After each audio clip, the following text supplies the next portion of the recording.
Welcome to Talk Dizzy to Me, the show that brings you a comprehensive look into the complex field of dizziness. Now, here are your hosts, vestibular physical therapist Dr. Abby Ross and Dr. Danielle Tate. Welcome back to another episode of Talk Dizzy to Me. I'm Dr. Danielle Tate, a vestibular physical therapist, and as always, joined by my co-host, Dr. Abby Ross, and then a more frequent visitor, Jeff Walter. And today we are joined by Dr. Sue Whitney. I'm sure you guys have seen her MedBridge lectures and a lot of her continuing education courses or know her from the University of Pittsburgh. Welcome. Thank you so much for joining us. We couldn't be more happy to have you here. Thank you very much. I'm looking forward to it. So we're looking to pick your brain for some pearls of wisdom. So Jeff, you came up with some really great questions to kind of dig into. Why don't you take it away? Sure. Before we do that, I just want to thank Sue because she's really laid a foundation, especially in the area of vestibular rehab for all of us. So I thank you for your contribution in the way of research and teaching and clinical practice that have kind of paved the way for the rest of us. So thank you, Sue. So one of our initial questions was, what drew you to vestibular rehab? Joe Furman, my colleague Joe Furman, because there really wasn't much in terms of vestibular rehab when I started. Joe came to a PT faculty meeting and said that he'd send his patients to PT because he'd heard about Faye Horak and Ann Shelmy Cook at the time, and all they did was give them a cane and told them to go home. And he said that he thought there was more to it than that. And so he came to a faculty meeting, made his little plea, and two of us volunteered. And 35 years later, I'm still there. And she lasted about 6 months and she was gone. It's not for everyone. Honest to God. Yeah. So he dumped all these, there were probably, here they are. He gave me all these papers. There were probably 6 or 8 of them at the time. And said, read these, this is what's out there. And I thought, well, this isn't much, but I got started and then I got really involved and decided that I wanted to become good at it. Great. If you could go back in time, like to the novice portion of your career in this, what were some common misconceptions you had, that you could go back in time and tell yourself, what would be some things that would come to mind in that area? I used to believe that everybody got better, and that's not true. A lot of people get better, but even the people with vestibular hypofunction, for example, in my younger years, I would always tell them, oh, there's no doubt you're going to get 100% better. I don't say that now because that's not true. People get a lot better, but there was a really neat paper out of Michael Hamagi's lab done by a psychologist years ago, and I had the pleasure to actually read her dissertation as an outside reader. And even the people who really were good performers afterwards, they still had some symptoms, but they could live with them. They weren't worried about it. So that's one mistake I made. Another big mistake I made was that I thought more was better. Just kill them. Push. And then I made people sick, and they didn't come back.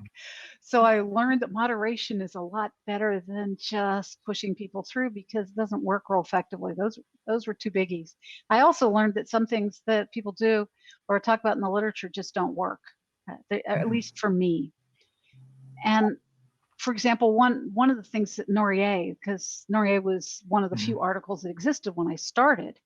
You guys, I can relate to all this. I know you're younger, but all these names are like. Yeah. So I'm with you. He had all these movements. You were supposed to do like 22, I don't know, it was 18, 22, some kind of wild number of movements, right? And you were supposed to ask him how dizzy it got and how long it lasted. And it would take me like over an hour to do that. And I thought, you know what, this is just not worth it. So that's another thing that I bagged along the way. Not that it doesn't have value in some people, but it certainly doesn't have value in all people. So what I've learned is that you have to pick and choose based on the patient's presenting signs and symptoms about what kind of test and measures and even what kind of assessment you're going to do, because not all things are going to give you information about all people. Yeah. So in the beginning, Dr. Whitney, then much of it for you sounds like it was trial and error, where we've had the luxury of having you pave the way for us to learn from. I can't even imagine 6 to 8 papers starting out in such a complex field. It is amazing, because if you Google vestibular rehab now, I think over 1,000, or not Google, but on PubMed, at least 1,000 papers come up. But at the time, there really were 8 to 10, and that's it. Most of them were written by physicians. And Willy de Wit from Belgium was one of the few physiotherapists that was writing about it. And then Anselm Cook and Fay had written just a little bit to get people excited about it. And that was all that existed. So I really didn't have a clue as to what I was doing. And sometimes I still don't have a clue what I'm doing, but I have more of a clue, because if you look, there really is some great evidence and emerging evidence that what we do makes a difference. Yeah, I agree. I tell people often that when I started almost 25 years ago, that you were happy if there was one vestibular rehab course in your area, like in a 6-month period. And now there's a vestibular rehab course somewhere every week, every weekend. And there's just so many more resources to pull from than what we had when we were back at our novice stage. I think the biggest misconception I had, just to mention quickly, was early in my career, I way overweighted the type of symptoms my patients had instead of overweighting timing, triggers, and associated symptoms. I put way too much stock in the type of sensation a patient had, and that if it was vertigo, it had to be vestibular, and if they were faint, it had to be cardiovascular. And I way overweighted that as an attribute with history, because as we know, patients often change adjectives within 5 minutes when you ask them what they feel when they have their symptoms. So that was a common misconception I had early on. Yeah, and I really try to understand what the patients are saying with the words that they use. And so sometimes they'll say, oh, I have vertigo. Well, tell me what that is. Well, I get a little lightheaded when I get up. Don't use that word. So we go through education about that, because they've really sent the physician down the wrong track, and often sent me the patient with the wrong diagnosis because of the words that the patients used. Yeah, totally agree. Is there a treatment, or like an exam procedure or a treatment, that you found helpful that maybe especially a novice clinician would not be as aware of, that you could share with the audience? Anything that comes to mind that you've used that maybe others may not be as familiar with, as far as a test or a measure or an intervention? I use a whole lot of cool things that I haven't necessarily written up about. For example, I'm writing up a paper now about directed energy exposure. I don't know if you guys know what that is, but there were some diplomats in Cuba and also in China that were exposed to what's called directed energy, maybe microwave energy, that nobody knows for sure. These are all Department of State employees. And what was interesting with this is that the gentleman reported that he was having trouble with directions, right? So sense of direction. So there's a Santa Barbara sense of direction test that I used, for example, to try and document that he was having difficulty. I mean, he's an engineer by background, so it doesn't make sense that an engineer would have trouble with direction. But we do know that the vestibular system is involved in the sense of direction, and there's hippocampal damage, or at least atrophy, in people with bilateral loss, and they're saying that that may also be true in people with unilateral loss. And this guy has symptoms that are consistent with either brain trauma, 3PD, or vestibular migraine. And what I did was I gave him the questionnaire, and I asked him to fill it out the way he felt now. And then what he did, which was really interesting to me, is he said, I tried it both ways. I told you what I would have felt like before this happened, and then I'm telling you now what my sense of direction is, and it was really different. So that's something that I found, that I thought, well, that's really a good tool. And what I also try and do is, and have been working on with some wonderful colleagues, is trying to shorten some of the things that we have. One of the things we've got under review right now is a shortened version of the visual vertigo analog scale, which I like. Now, I don't use that on all people, but anybody who complains of having difficulty with lots of motion in the periphery, that's my go-to measure, because it's short, it's quick, and it gives valuable information that Elizabeth Annenbaum came up with. So those are some examples, but I try and pull from other places in the literature. I know it's not been validated on people necessarily with vestibular disorders, but I do try to garner from other fields what we could use. Just like the dual tasking stuff that Hal's been doing, that I'm sure you guys are aware of with concussion. I think he's an athletic trainer. I know he is, because I'm an athletic trainer too. And he's been working with kids with concussion, with dual tasking, and really getting deep into some of the dual tasking tasks. So that's another thing that I pull out of my hat, not just counting, but letters backwards. You can do skipping letters forward, skipping letters backwards, do mathematical stuff, naming, and those kinds of things for dual tasking are really helpful. And one of the things I've learned is that people may be good at one of those dual tasks, but not the next one. So not all dual tasks are the same. So that's another little take home to think about. So if you're good at math, if you ask an engineer to do the math one, they're going to rock it out of the park.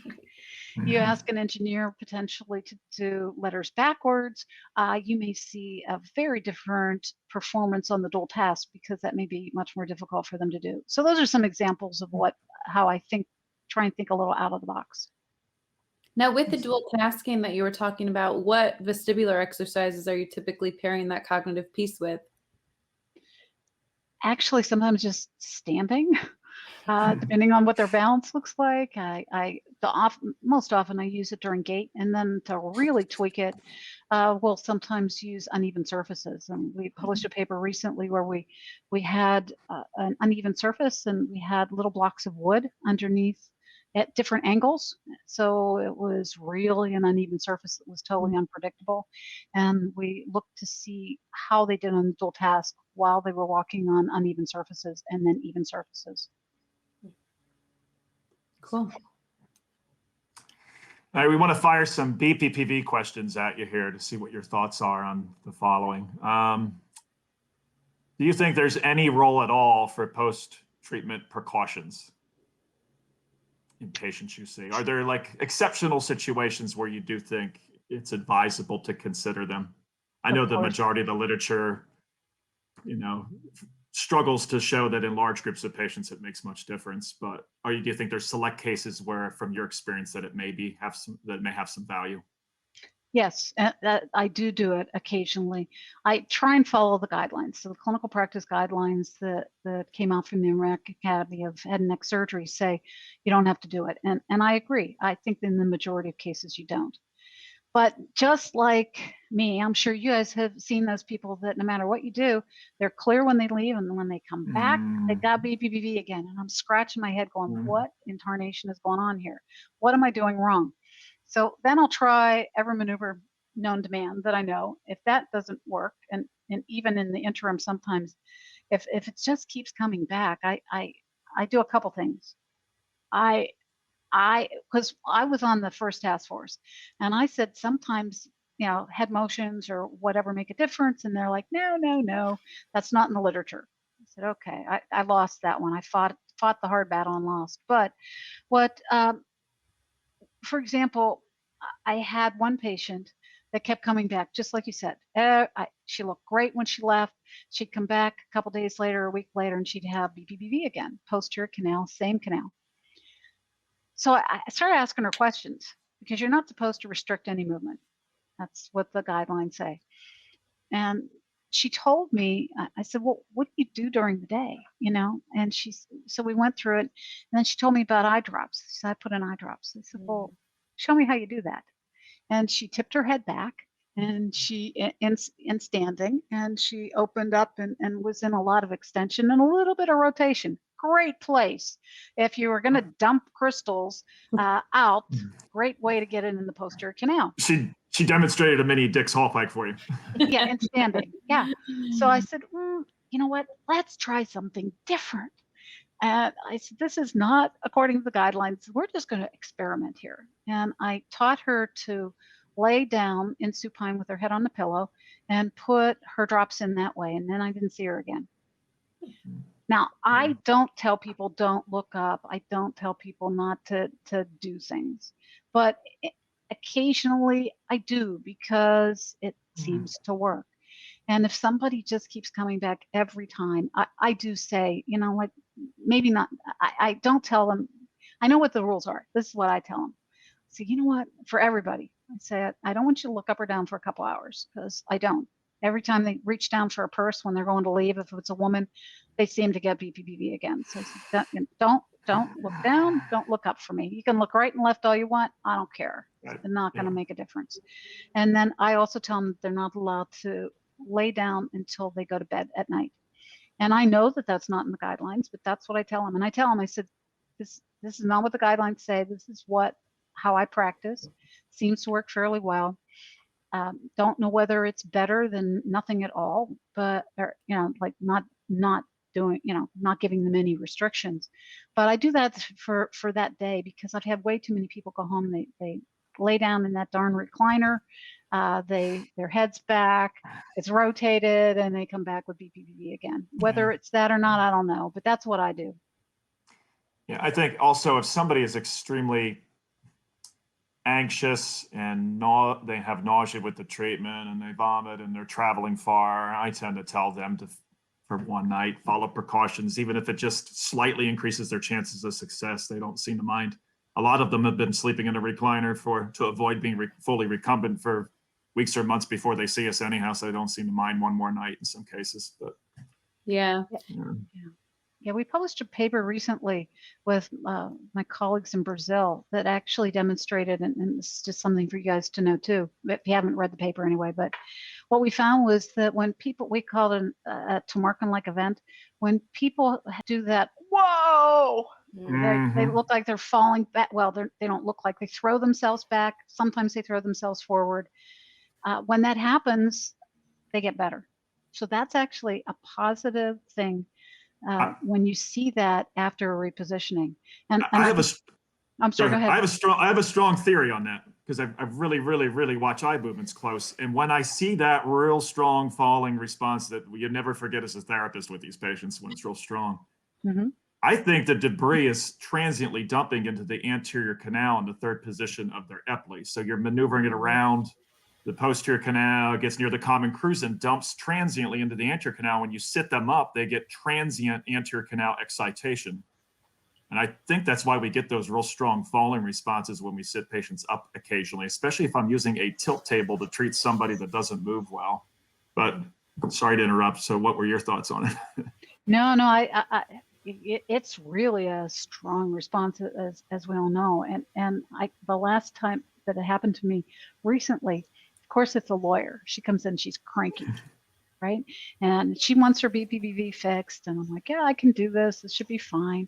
And darn if it doesn't happen to her. And she has to go to court that day. And she was, it's not very, I don't remember too many nasty people in my career, but this lady was just sort of nasty.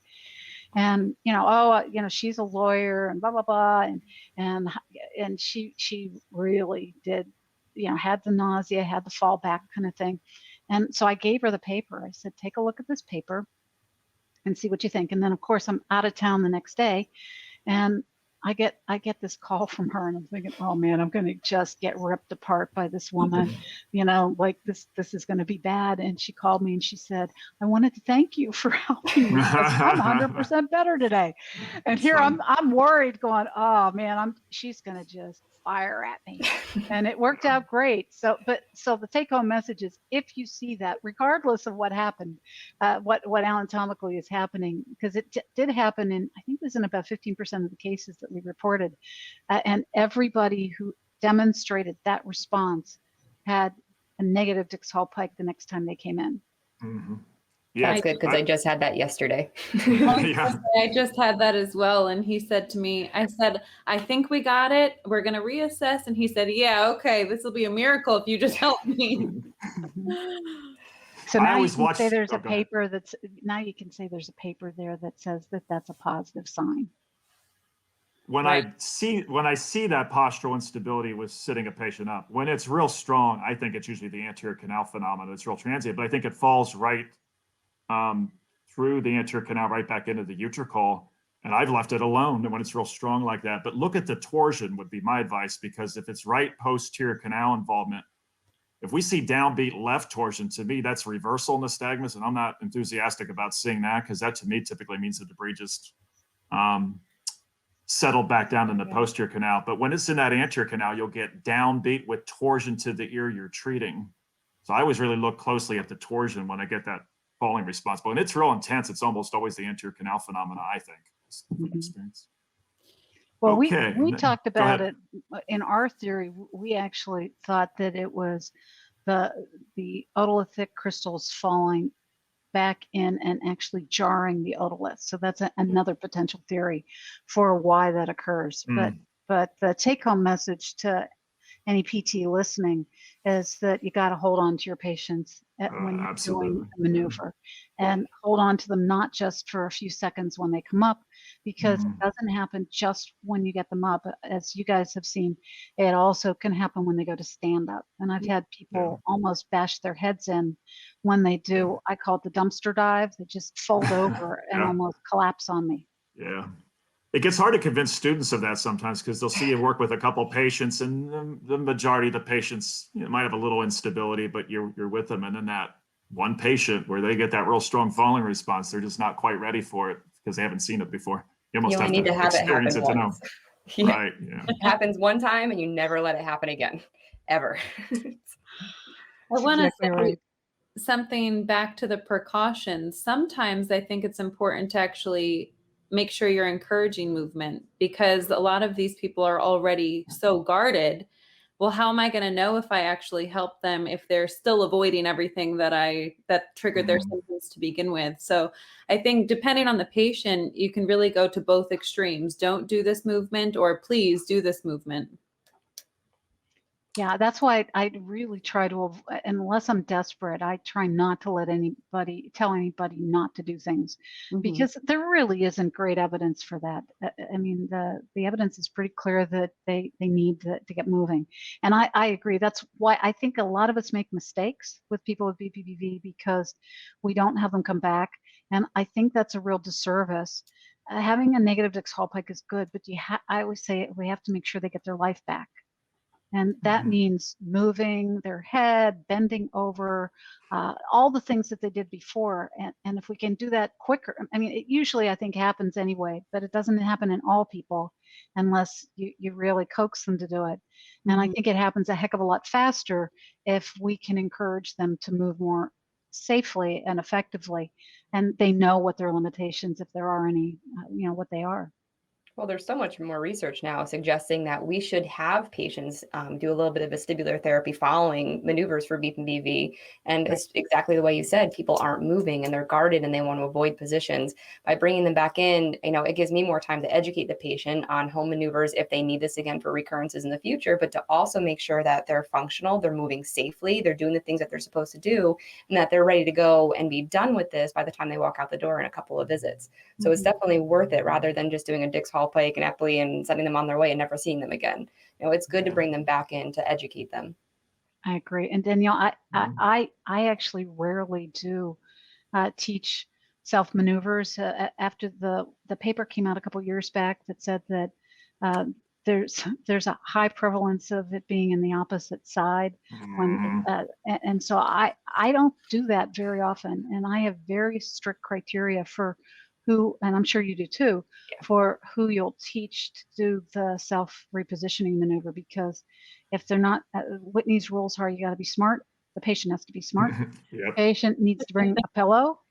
I want to be able to document what pillow that they're going to use if they're going to do it over because I like the head over the pillow maneuver for if I'm going to teach it. And I make them actually bring a partner or somebody else, so that there's evidence that I taught them safely, because especially in older adults, that is a really compromising position if they get their neck into too much extension. So I am very adverse to being sued, and I try to be extremely careful about who I choose to teach that to. No, you've got a really, really great point. And, it's something that I think we struggle with now in talking to patients, because we have this newfangled thing called the internet, and everyone gets on the internet and they get on YouTube and they try the half somersault maneuver, or they try something that they think looks correct. And you know, we do a lot of education for educating our patients, just as far as this isn't something you should just, you know, try willy-nilly. You need to come in and get diagnosed and work with a therapist and go about this the proper channels. And typically you want them to bring in a spouse, you want them to bring in a caregiver, make sure that they've got the appropriate range and the ability to go through all of this stuff safely and comprehend it as well. You know, but that was something that we also took into consideration when we considered making a YouTube video for some of our patients. You know, I made one out of years of going back and forth about this, but after looking at what some of the videos are on the internet that these patients were looking at and trying at home, it was scary. It was very scary. So there's always a very, very fine line that we have to be careful with. But there's just so much access now, it's hard. And I've seen so many canal conversions when these people are doing them at home. I'm sure you have too, Jeff. It's a disaster. They'll come in with multiple canal, and it doesn't happen in everybody. I only see the failures, so I don't know how many people are fixing it on their own. So that, to be honest, but I see the failures, and they are really screwed up as compared to if I was just seeing them with a simple posterior canal BPPV. Yep. I agree. One thing to keep in mind too, when patients try to self-treat, if they have posterior canal canalolithiasis, the first thing they experience when they try to put their head over the pillow is an intense sensation that they're rotating over the pillow and they want to surge their head up, which is counterproductive with the maneuver. So I think it's hard for patients to hold their head back over the pillow because the illusion is telling them that they need to sit up to react to their head. You know, posterior canal excitation makes you feel like you're falling backwards. And so it's hard to fight that illusion for patients in that position. So move on to the next question. Do you believe in anterior canal BPV? Like, how many cases would you stake your life on that you've seen where you're sure that they came in with debris free floating in their anterior canal? I have seen one. Joe Furman has seen 3. So Dr. Furman has been seeing people with vestibular disorders for about 40 years. Yeah. I think he's seen 3, at most 5. Do I think it happens? Yes. Is it rare? Yes. So Dario Iacovino is the one who came up with the anterior canal maneuver. The one that I saw was actually not even mine, because the only one I ever thought I saw anterior canal was actually vestibular migraine that was causing the nystagmus that I was seeing. And the one that Joe Furman was positive that he actually called me about, they had actually hung upside down in a car in their seatbelt for 6 hours before somebody found them. That can definitely cause anterior canal BPPV. And I saw the other one with Janet Callahan up in Boston, and there's absolutely no doubt that that lady had anterior canal BPPV. But I just don't see it. And anytime that I see a paper that says there's a bunch of them, I don't believe it. I know. When I see 10% or 15%, I'm like, what clinic are you working in? Well, totally Dr. Helminski had the article that came out about the apogeotropic nystagmus with posterior canal debris being stuck in the shorter arm or the non-ampullary arm of the posterior canal. So, you know, even the ones that we might have thought were anterior canal make us all kind of go back and rethink, oh crap, like maybe this was just that same side posterior canal, and that's why everything worked, because we were just in a different part of the arm. But I think it exists. I'm kind of with you. I've only seen one true case of it, and this was a person that I treated for posterior canal. She left my office, went to go train with her trainer, who inverted her over an exercise ball into a headstand, and then came back the next day with anterior canal. So that is the only time I have seen it. I believe that if it does exist, it's most likely due to a canal conversion of some sort. They typically have a history of BPPV or something else to explain for it, like the short arm or non-ampullary arm or vestibular migraine. Yeah, because it should just fall out. No, I mean, it should just fall out if it's in the anterior canal anatomically. It shouldn't be difficult to get out. So unless it's stuck in there, it just doesn't make a whole lot of sense that it exists. Totally agree. It's amazing, though, when you teach courses, people have lots of questions about it. And I always kind of get to the point of telling them, in your hierarchy of learning, anterior canal BPV should be at the bottom of the barrel. I said, because even in very experienced clinicians, like we just talked to Susan Whitney, and she's seen one case in 35 years. You don't need to worry about it so much. It's going to be so rare. You know, when they don't understand the basics of vestibular migraine, as an example, like put that higher on your hierarchy of learning than the intricacies of anterior canal BPV. I'm off my soapbox. Well, it's true. Yeah. I think you have a good line to use in the future, Jeff, though. Dr. Sue Whitney has seen one time in her career anterior canal thiasis. Well, you get the same answer from Neil Shepard too. Like he's single digits, like below 5, and you know, so yeah. It's very unusual. Okay, here's my BPV. Oh, go ahead. No, but I do think it exists. Like it's just very unusual. So rare, yeah. Here's my black hole of BPPV treatment where I scratch my head and don't know what to do for it, and I've actually just learned to almost do nothing for it because it goes away usually.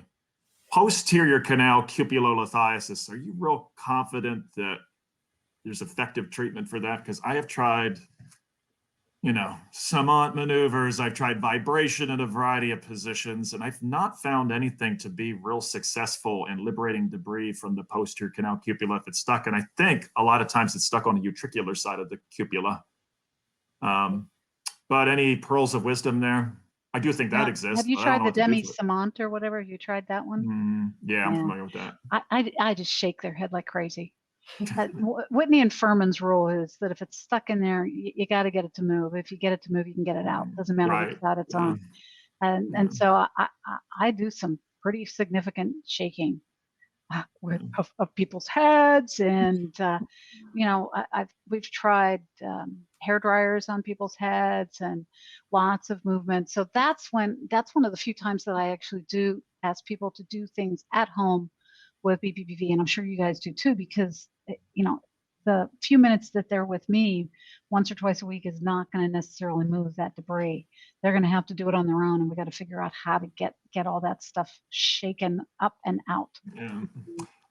I've just experience has been, because I've been at the same institution for 25 years, so you get like a big BPPV fan club. So like I've seen patients with the classic forms of BPV, and they come in with this cupulolithiasis presentation, and I've just learned that it's usually so self-limiting that usually at a 7 to 10 day follow-up, no matter what I've had them do, and I've lately been having them do nothing, it just seems to go away. And there is, I think, some evidence that dark cells are more concentrated near the cupula. So maybe it's in a good position to degrade by just leaving it there. I don't know, but I feel comfortable diagnosing it, but I'm not real comfortable offering advice on what really works to fix it. Well, there isn't real good evidence yet. Yeah. Next question. Let's take a break for a second. How much longer are you good for, Sue? Because I got three or 4 more. Are you sure? Okay. Yes. All right. Cut that out then, Danielle. All right. So we'll start again.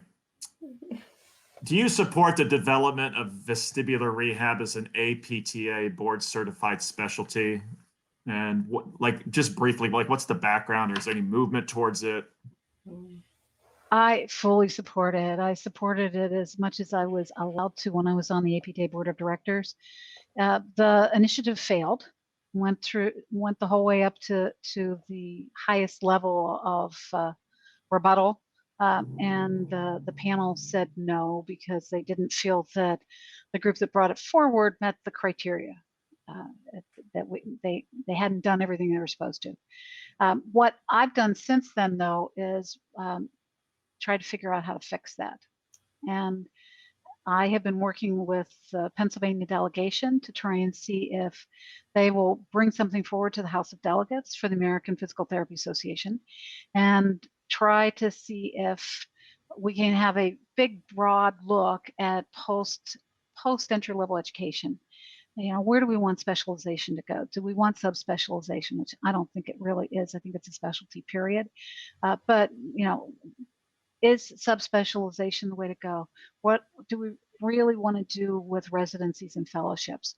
And to take a broad pass with really smart people looking at this. Because what I wanted to do when I first got off the board was I met with Michael Schubert and with some other people and said, hey, you know, let's get started doing this again, because it's a 4 to 5 year process to get approval through the American Board of Specialties, the ABPTS group. And I went and talked to the gal who was in charge of the panel, and I said, we're going to get started. And she said, well, that's not going to work. You got a bigger problem than this. The bigger problem is people have to figure out whether if you're not a section or an academy, can you have a specialization? All right. Mm-hmm. And right now, they're all academies or sections who have specialization. So I think it's a huge problem. That's one of the reasons why we're starting at Pitt, the Advanced Vestibular PT program. And we are taking people like you and people like me and others. And what we're trying to do is we've got an advanced spine program. So what we're trying to do is get people to that level so the differential diagnosis skills are great across the age continuum. The people can demonstrate really good skills. There's tests, there's cases, there's journal clubs. So it's kind of like doing a mental kind of a smaller version of a little fellowship kind of thing, because there's not going to be anything for another 4 to 5 years minimum because of this. It's such a bummer, and I definitely am fully in support of it, but I don't think it's going to happen clearly soon enough for me and anybody else who wants it. That probably includes me because I'm not too far behind you. What particular areas of vestibular do you think are in most need of research? Central disorders. Absolutely. I've read, I guess I was on it was an external reviewer for another dissertation out of South Africa. Really interesting, where they looked at stroke survivors. And there actually was a neat stroke paper that just came out of Norway. But central disorders, definitely. So we're making advances with mild TBI concussion because there's a lot of money there. But what we really need, I think, is some better evidence for vestibular migraine, which is a central condition.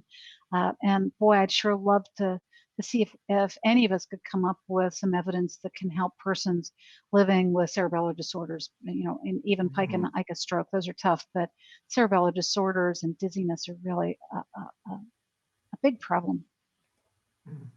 That's the toughest group to treat. And at least in a paper that we published years ago, that's the group that improves the least, are those who've had damage to the cerebellum. Yeah, makes sense. What what advances do you anticipate, if you could go into a crystal ball and look, years out, what do you think are some things we'll be doing differently 20 years from now if you had to make a prediction? I know that's challenging to offer insight on that, but what are the biggest changes you see upcoming in the field? It's all technology. And we are way too slow as PTs in adapting technology. I was just involved with the Technopalooza presentation for the combined sections meeting that was held about 2 weeks ago. What the one gentleman from New York said was that from when something is invented, it takes 17 years to move that technology where people accept it in the clinic, which I think is ludicrous. And this is already here.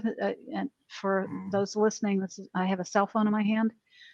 In Copenhagen, when I was there about 1.5 years ago speaking, there was a guy who actually had a set of video goggles, well, it wasn't video goggles, but a pair of goggles that he dumped the person's cell phone into and could record eye movements. And they've already done it in Australia in a study, which was really cool. So they were trying to decide when the person was having symptoms, what was happening to their eyes in their home. And they gave them these devices to actually record the eye movements.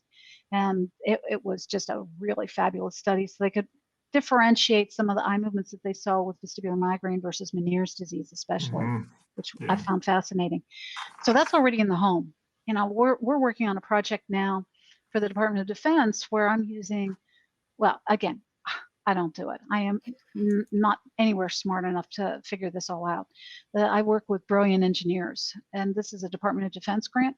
So what we're doing is we're working on something so that we can analyze their eye and use facial recognition software. And I can tell you what percentage of time you're keeping your eyes on the target. I can tell you how fast you're moving your head.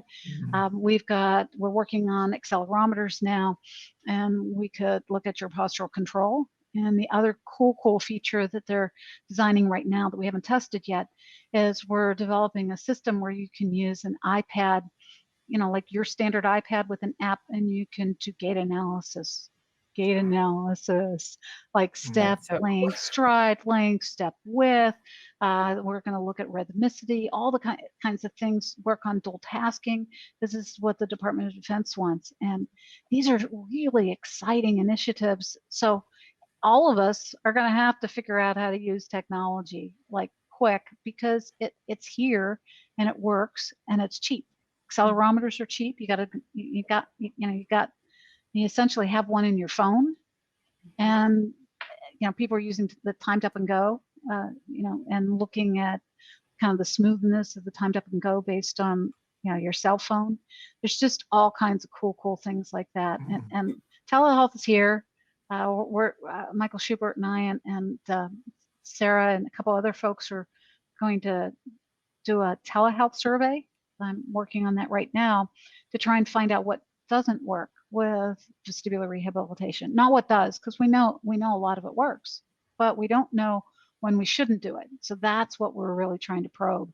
And the neurologists are already doing it. They've published 2 papers through COVID that came out a couple months ago they're saying these are some of the things that you can do in terms of examining your patient via telehealth. But I want to get a sense of what physical therapists and physiotherapists around the world think is okay to do through telehealth. Mhm. So virtual is here. I've been doing it for years illegally. But I usually do it with people outside the country so they can't sue me. So I've treated people in the Middle East. I've treated people like in the UK, but not too many. And I don't do that illegally in the United States because I don't want to go to jail. Yeah, it's exciting. We don't want you to either. Mm. Another technology question. In subjects with bilateral vestibular loss, there's been some of this research on vibratory prosthetics to give them a vibratory sense of how they're swaying in space. Is there any advancement with having that available commercially Yes. for patients? Yeah, I've Can had you discuss that with us? Because it seems like a great idea, but I haven't seen it get to the market real well. It is. It's approved. Actually, Herman Kingma has a device. There's 2. Yeah. There's one out of Switzerland, which I've tried, and Herman is just a brilliant. He's a physicist, I believe, and he's retired, but he's running a company that has a vibrotactile vest. He sent me one, and I tried it on a patient here, and what he reports is that it either works or it doesn't work, and you just have them put it on, and if it works, it's great, and if it doesn't work, it's just not going to work. And my patient tried and didn't help her at all. But in some people, I mean, I've seen the results. Herman is showing very, very good results with that. And the vestibular Did your subject have bilateral loss? Oh, Did your patient have bilateral loss? Complete. Okay. Bilateral loss. I mean, total bilateral loss. So yeah, and it didn't work for her. But the vestibular implant is coming. But we're still at a point, just on the vibratory device, where it's not commercially available in the United States for therapists to. It is not FDA approved. Right. It is approved. I can't remember what the agency is in Europe, but it's approved in Europe, but it hasn't been approved yet in the United States. And knowing Herman, that'll happen. Yeah. He has some great lectures on YouTube if anybody's interested. If you do a YouTube search on Herman Kingma, Kingma, right?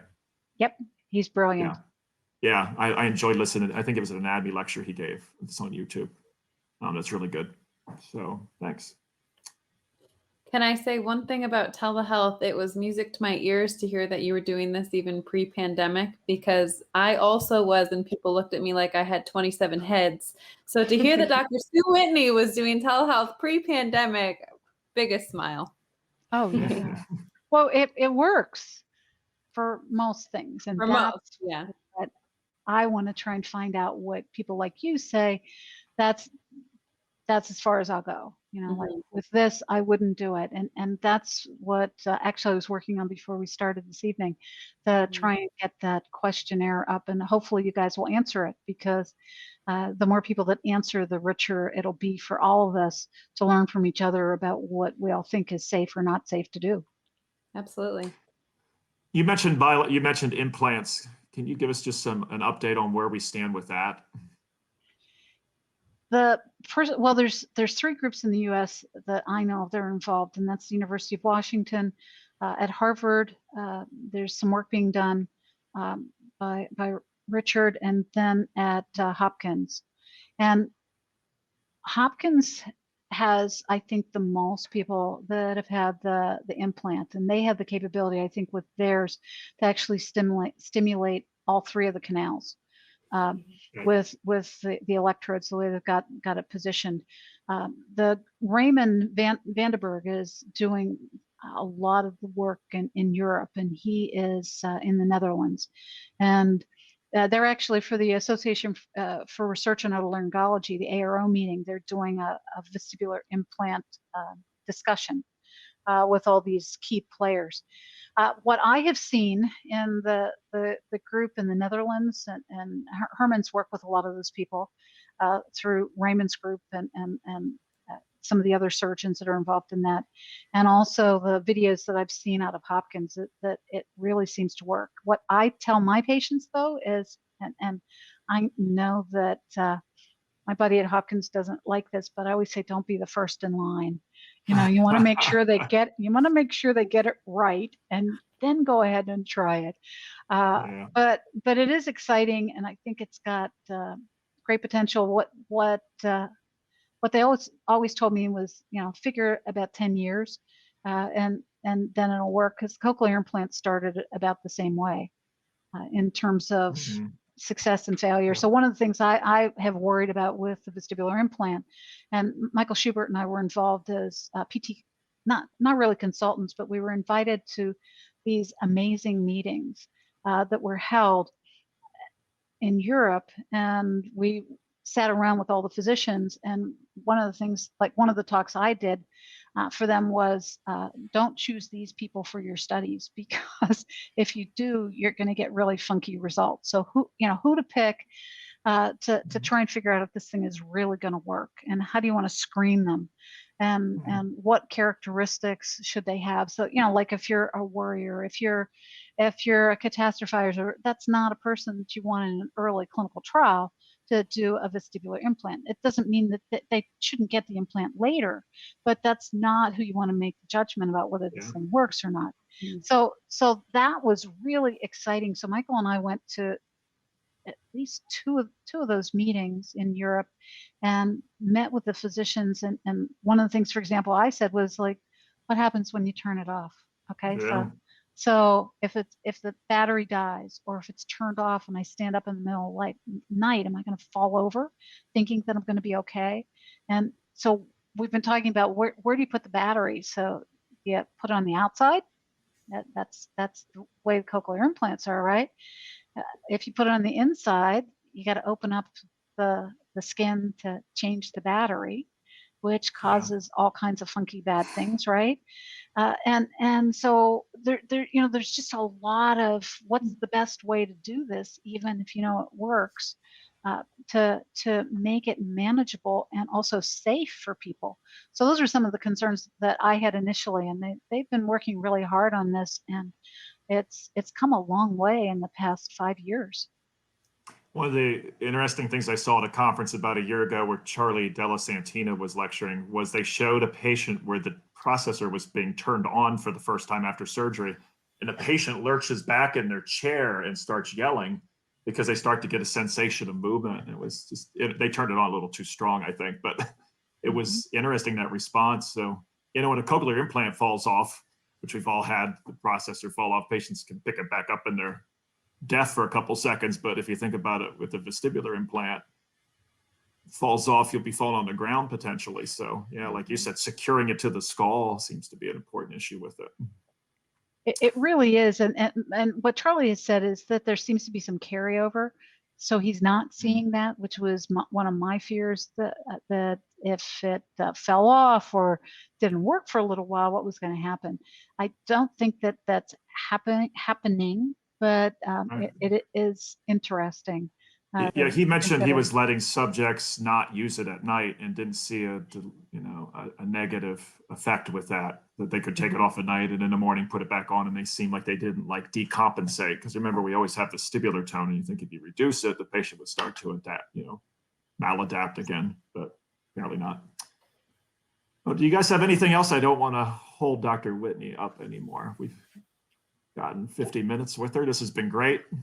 This has been amazing. I mean, you are a deep well of knowledge, and we are so grateful for your time and all of the great pearls of wisdom you're able to share with us. It was just amazing. Yeah, we can't thank you enough, Dr. Whitney, for joining us today. We're so pleased that you agreed to come on one and let us pick your brain and share your wealth of knowledge with our audience. You're very welcome, and good luck. You're doing a great job here. Thank you. If you're interested in finding us on social media or the web, you can visit www.vestibular.today for more resources, including testing, treatment, and educational videos, blogs, continuing education classes, and resources including clinic equipment recommendations, suggested tests, and BPPV treatment charts. Search Vestibular Today and Balancing Act Rehab on all social media platforms, including Facebook, Instagram, Twitter, and YouTube. Also, be sure to check out Balancing Act Rehab at www.balancingactrehab.com, especially if you think you would benefit from vestibular therapy. We are your girls. The information on this podcast is not intended to replace the care provided by your qualified health professional or to be a substitute for professional medical advice, diagnosis, or treatment. Always seek the advice of your physician or other qualified health provider with any questions you may have regarding a medical condition.